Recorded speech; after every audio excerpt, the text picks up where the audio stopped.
Hi everyone, welcome to my day one preview for Aintree 2021.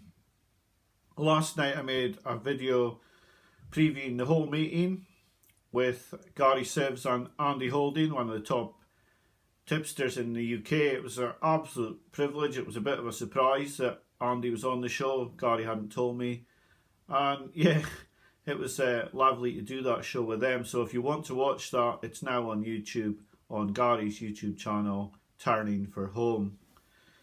Like I say, it was nice to make that, but it's meant my video is very late going up. I'll make it very short and sweet so that anyone who gets the chance to watch it before racing can watch it. Like I said last week when I made the Fairy House video, only follow me in if you really fancy the horses that I fancy. And the main fancies I have are not in the main televised races today, and they're also both drifting. So be very careful on them both. My main bet for me today is in the 440, the 2 mile Red Ram handicap chase, and it's Moon Over Germany. Like I said last night, I fancy this horse. He looks to have been laid out for a repeat win. The race wasn't run last season, but in 2019 Moon Over Germany bolted in this race. I think he's been laid out for a repeat, like I've said. I think he has a great chance. He's £10 higher this year, but Jordan Gainford takes £7 of that off. Gainford's a really top conditional rider, and I think he's no real negative to the horse.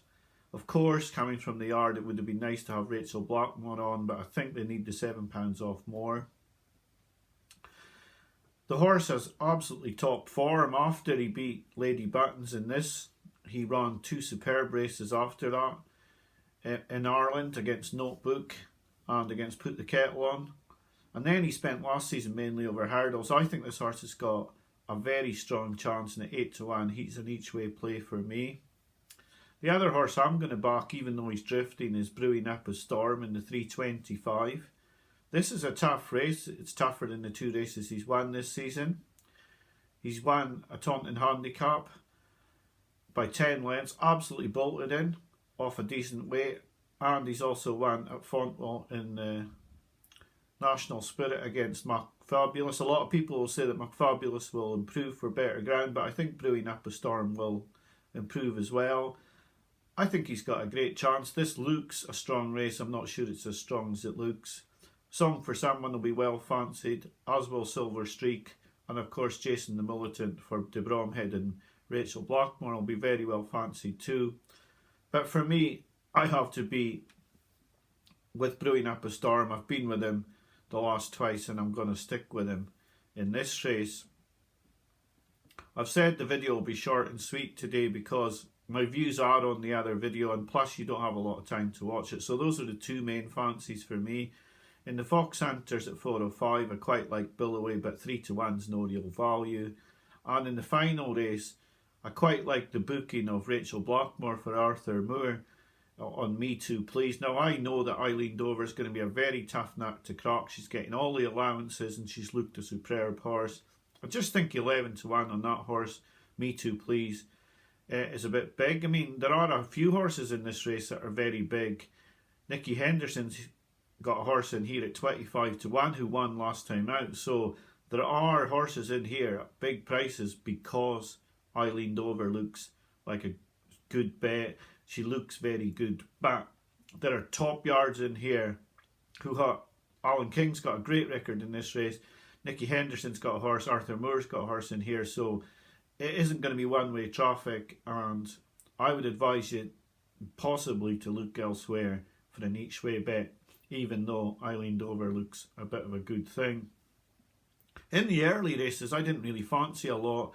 Like I said, I had to put selections up last night, and they were Fussell Raffles in the first, Monramal in the second, and Waiting Patiently in the third. But they were really not strong selections and not horses I probably won't be backing any of them today. My strongest selections today, now they are just my selections. We all saw what happened at Fairy House. You should always be backing your own, and I think most of my subscribers back their own, but they watch the videos. My 2 strongest fancies today are Brewing Up A Storm 8-1 each way in the Aintree hurdle at 325, and also Moon Over Germany in the 440 each way. That's probably the best bet. They're not heavy, strong bets for me, but they are horses that I'll be backing today. I'm sorry it's so short, but I feel I have to be quick with the video because I'm so late. If you want any more details on Aintree, then watch the video on Gary's channel, Turning for Home. A lot of shrewd views on that. We did talk after the video about a horse for the National, and I'll just put it up now. We all talked and discussed one horse, and it was Jessica Harrington's Magic of Light, who finished second 2 years ago when the race was last run. Looked like a very good prep race in the Mayor's Hurdle, and the horse has got good form at Aintree. The stable are just coming into form, and at 20-1, she's a sporting bet. So that's all for today. I'll have my video for day 2 up probably tonight. I'm sorry I'm so late with this video. That's why it's so short. Thanks for watching. I'll be back to you later today. Bye for now.